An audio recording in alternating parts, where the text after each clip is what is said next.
Brazil ভক্তরা চাইলে নেইমারের উদ্দেশ্যে এমন গান গাইতেই পারে। মরক্কোর সামনে যে নেইমারবিহীন ব্রাজিল সুবিধা করতে পারে। ব্রাজিলের ফুটবল যতই নতুন যুগের উদ্ভব, একটা প্রশ্ন বারবার ফিরে আসে, নেইমার থাকলে কি খেলা অন্যরকম হতো? মরক্কোর বিপক্ষে 1-1 গোলে জয়ের পর সেই প্রশ্ন আবারও জোরালোভাবে সামনে এসেছে।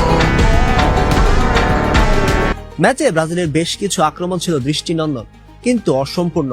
ভিনিসিয়াস জুনিয়র গোল করলেও পুরো আক্রমণ ভাগে সেই শেষ পাস আর সিদ্ধান্তের জায়গায় বারবার ঘাটতি দেখা গেছে।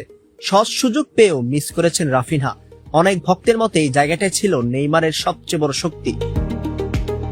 নেইমার থাকলে ব্রাজিলের খেলায় 3টি বড় পার্থক্য দেখা পড়ত। প্রথমত, মাঝমাঠ থেকে আক্রমণ তৈরি করা। মরক্কোর বিপক্ষে ব্রাজিল অনেক সময় লম্বা বল বা উইং নির্ভর আক্রমণে আটকে গেছে।